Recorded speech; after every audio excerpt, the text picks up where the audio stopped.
Thank you guys for joining us. The band is so excited about this new video, and the fans have been going crazy. We're so excited for everybody to see it. And let's start with like a little bit of background about who you are, because there's a lot of Linkin Park fans watching who are like, okay, like, why is it a big deal? Who made the video and how? So tell us about you. Hi, I'm Emily, and I am a digital artist, and this is Maciej. I'm a digital artist as well, digital artist director. Yeah, so Maciej and I are sort of collaborating on this interactive anime series that we're making together called White Rabbit, and it's kind of a metaphorical hero's journey anime about the story of going down the crypto rabbit hole, but it's very, very metaphorical. So, you know, that's kind of how we started working together. Yeah, it's worth mentioning because I get the sense that they're not gonna talk too much about themselves. Yeah, right? I think you guys are kind of a big deal as far as like the new next gen artists out there, interacting through social media, being really prolific with your work and getting a lot of attention out there, particularly in the last few years with new ways of consuming media, whether it be through anime projects or NFTs or anything digital. And I would say that when you look at all that stuff, you guys are always on probably the top 10 list of people to look out for. I didn't want to say it on camera, but like I grew up in high school, like just. Wait a minute, okay, hold on. Can we that's awesome. Where were you when you were listening to Linkin Park? Where were you living? High school in Poland. In Poland, okay. Yeah. I was in Taiwan. And you're in Taiwan. Still being a janitor is like, oh, like one day it would be awesome to like be on a concert or something. Oh, that's so great. And like 20 years later, we're here, like on a couch. Amazing. What the Life hell? is a simulation. The fact that this is happening right now is so crazy to us. You guys have no idea. That's funny. Yeah. You guys are carving your own path, so you know you're inspiring the next generation of creators. That's 100% true. There's a lot of, I guarantee there's already a lot of people that watch your work and they're like, oh my God, how did you do that? I want to do stuff that's that cool. We are here at actually Warner Records in LA right now, and walking into the building, I was running into people that I know from the label, and some of them haven't seen the video yet. Like, they're dying to see it. The like excitement around it is it's really good. How did we start talking? I think I remember you messaging the Seed Round chat. Yeah. Because we had just released the second chapter of White Rabbit, the anime. Mm-hmm. And then you just said that, oh, I just discovered this. It's really cool. Yeah. The White Rabbit project that you guys have been doing is so interesting. Talk a little bit about what that is. I think all of us here have sort of this mutual love of growing up watching anime. It's just such a huge part of our lives and a huge inspiration to our art. And it's kind of like an homage to, you know, all the things that we love, like Studio Ghibli, 80s type retro anime. And yeah, that's pretty much the general story of the project. Like, in terms of your work is in more traditional animation or no? I've done almost 20 years of like illustration, concept art, and animation, both for video games and film. Joe and I both have followed you for years. Like, we never knew you. We just saw your stuff and thought it was cool, and you have a fan base, right, of people that like, from both like more traditional film and animation and whatever, to just like people that see it and go like, that's rad, like I don't know what's going on there, but it's cool. What I'm gravitating towards is interesting creators, interesting use of new technology, like who's making cool stuff that doesn't need to live there. It can live everywhere. And maybe who's like on the brink of something, on the edge of something that's about to be cool or about to happen. So you guys, I was so excited to talk to you when we first got in the conversation about this, because for this song Lost, the start of our journey towards this video was realizing that 20 years ago, during the album cycle for Meteora, YouTube was new, and they started doing AMVs. They started taking their favorite shows, and specifically it became a trend to do it with anime, And it became a trend to do it with Linkin Park. It was like an early version of like popular TikToks and Reels and all that. It was like the format was that they would take an anime or multiple animes and they'd chop them up and they'd put Numb over top of it, or some song from Meteora usually. And we saw them doing that, we leaned into that, and we were like, yeah, we like that too. And eventually we did a video called Breaking the Habit and did it in an anime style. So like there was this whole cultural moment around that connection. For the re-release of the album, 20 years later, and this new song, we wanted to do something in that vein. And we arrived in talking with you, and I was like, is this something, when I hit you up, I was like, is this something you could do? I know you're like really busy with your White Rabbit project, but could this fit? And you said, actually, it's like a really good fit because you were doing a psychedelic moment in the show, in the movie, right? Yeah, exactly. So what is this moment in White Rabbit that happens? Well, it hasn't happened yet. So. Oh, we can't talk about it. Okay. So if people are curious about it, though, they can go to... You can watch it on Shibuya, right? Shibuya.xyz. Okay, Shibuya.xyz. Just hit the play button. Yeah. Just watch it. So that's kind of what it's related to. And so our idea was, what's a modern AMV? We tapped a couple of other friends who are not here from Secret Garden, and I worked with them on a couple things, and we brought in this AI element that you guys together worked out. And I think that's kind of where the core of the video started. Like you said, we were really fascinated by this early era YouTube AMV style video. So the way that the Lost music video works is, it sort of has a reminiscence of that kind of style of video where we're paying an homage, where we're cutting in some clips of White Rabbit, but also generating new animation that's tailored to this music video. And then on top of that, we also have clips of Linkin Park and sort of almost bringing them back to life, but in the form of the digital realm as anime characters. And we're using AI to help out with this. So how this works is we have a machine, and this is what machine learning is. We are teaching the machine and feeding in images of White Rabbit and telling the machine to learn the style of White Rabbit, and then we give the machine footage of Linkin Park, and then the machine will then reinterpret those footages to make you guys look like that you belong in the world of White Rabbit. It's kind of cool. On top of that, with our own White Rabbit footage, we also reran that process as well because, like you said, we were really drawn to right now. I think it's such an important moment in time that a lot of AI-generated content has this really weird psychedelic element to it that we think is really cool. And so it's kind of like a tool for us as artists that how are we going to use this to leverage or give it that kind of trippy psychedelic feeling that also ties into the narrative of the song because it's about being lost and memories and, sort of bringing back memories and people to life and, or memories and, just going down this whole digital confusion realm with, the main character. And so also thematically and stylistically to tie everything together. That's kind of how we did it.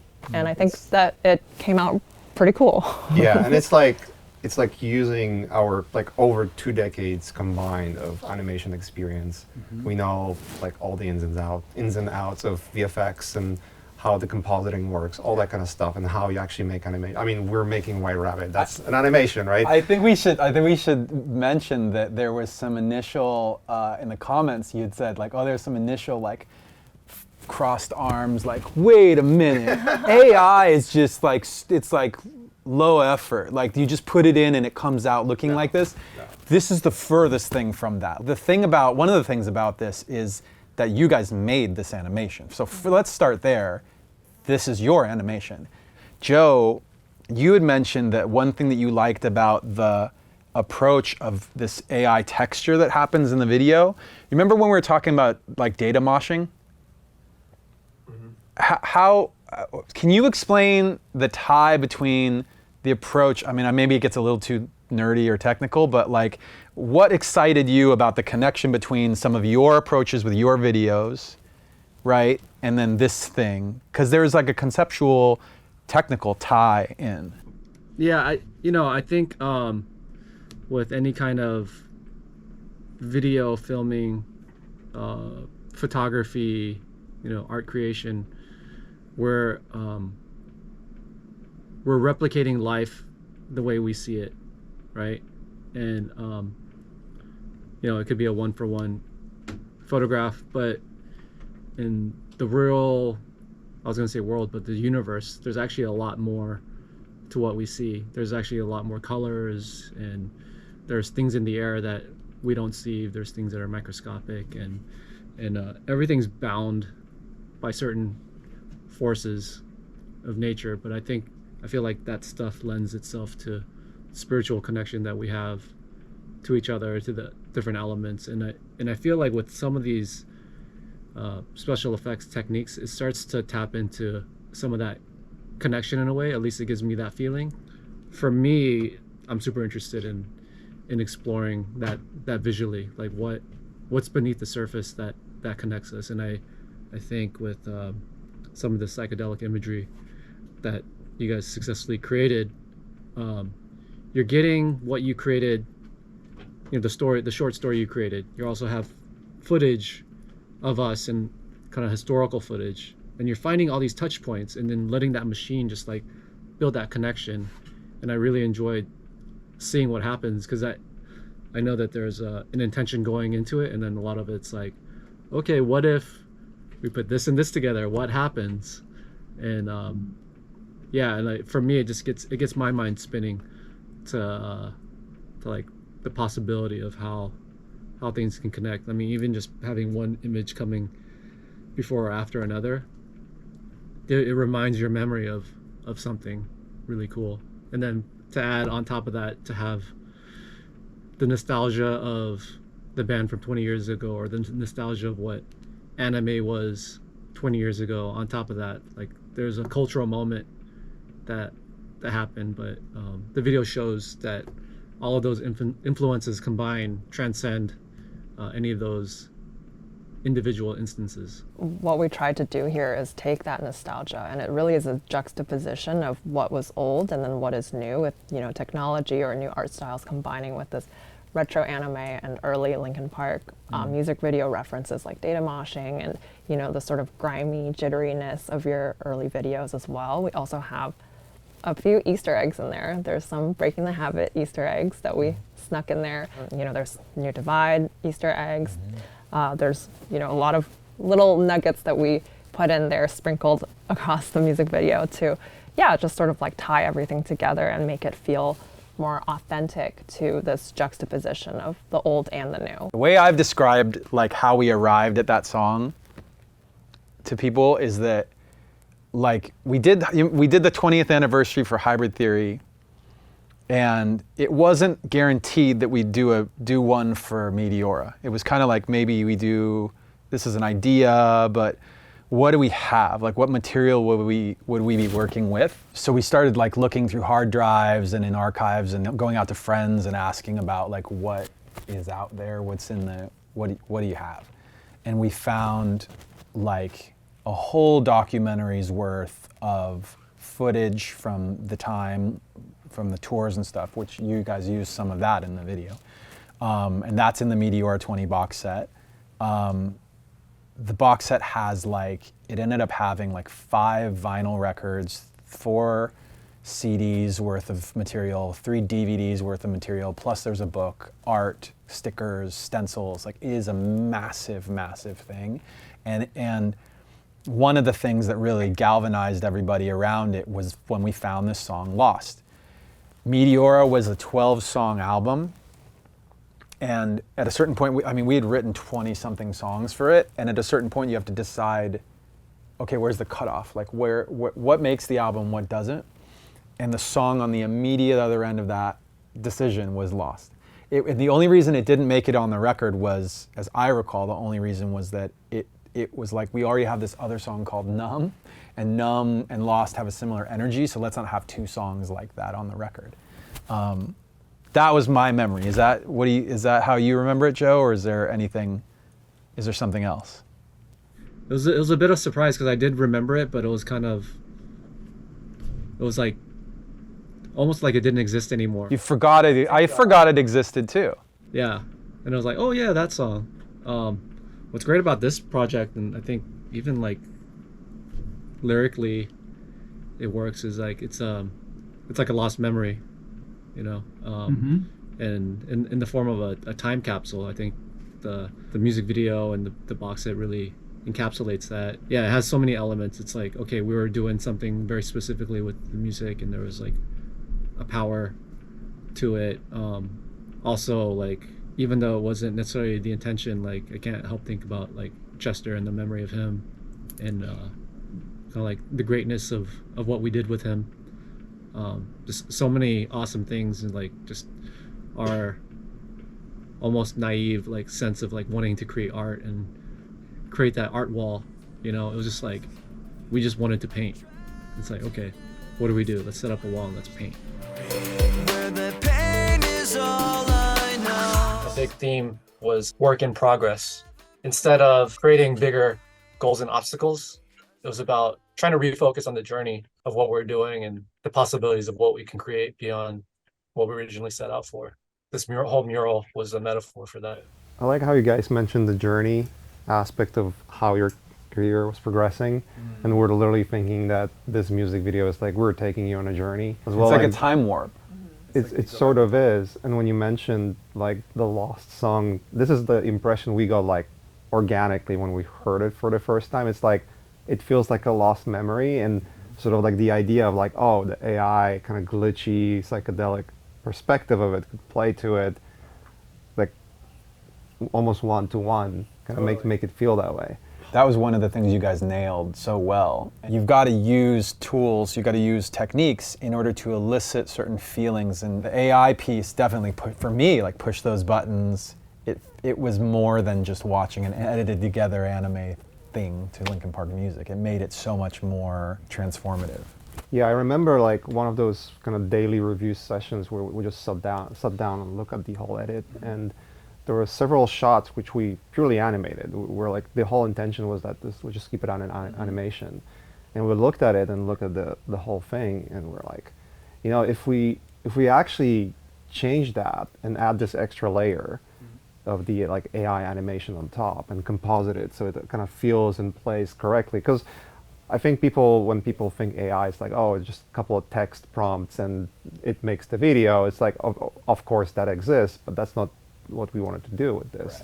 There's so much intentionality that went into how we handled the AI in this situation. Even taking any of the Linkin Park shots, for example, we ran the background on a separate model where it was really crazy and really psychedelic. But obviously when you do that, then the characters are not really recognizable anymore. And then so we had worked with Sagan's, the other sort of AI collaborator, where the characters are much more intentional and representative of you guys. And then we would use our traditional animation compositing techniques to combine the two, so that this is something that you would never get just by clicking buttons on a computer. Right.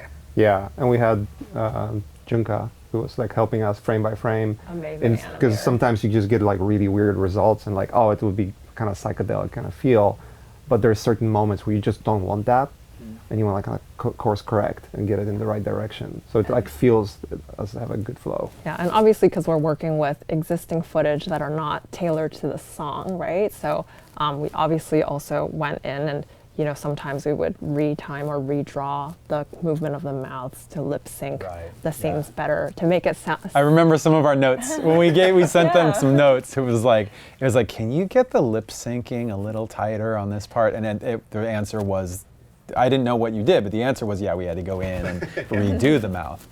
That's funny. It was a non-literal journey that you go through. It's very like just symbolic and metaphorical, and the way it concludes in this like the types of shots you use, that was like for me like a really cool climax. It did feel like otherworldly. Yeah, it's kind of like it was all a dream. And the last shot, we literally transitioned it from the glitchy AI-ness back to the original form of animation, so it transitions out of that AI filter, let's say. So it's kind of like it was all a dream. That's great. Yeah, we've seen it out through the video. If you guys look historically at music and different eras of music, a lot of it's driven by the technology available at any given time, whether it be the introduction of the electric guitar or some kind of effect. I think in the 80s it was all about drum machines and in computer music. When the 808 machine was introduced, people loved using it, and that defined music for set amount of years. And then the succession of those drum machines. I think that machine learning is providing that for animation and storytelling, where there's a defined set of resources with any of these projects based on illustrations and storyboarding, and you have to get to completion. But if you allow somewhere in that workflow to have spontaneity and experimentation, you get results like this. So you guys are actually at a turning point, and part of that story of this machine learning being a great storytelling tool. I don't know if you guys know that you're part of history. But if you think about it, it's being written by things like this. Yeah. Well, we love the video. It's awesome. And I know that a lot of fans are going to be really moved by it. For me, it is a total it's like a time warp. Takes me right back to 2003. Yeah. Also the song, it's so exciting to get new Linkin Park music out into the world. It's so exciting to have it paired with such a one of a kind visual. So thank you guys so much. For everyone watching, go check it out. Check out Lost. Thanks, Joe. Get lost. Get lost. That should have been the campaign. It was an honor to meet you guys and work with you on this. It was really cool. We love the end result, and hopefully we can figure out something to do again in the future. Thank you so much for letting us work with you guys. It was truly an honor.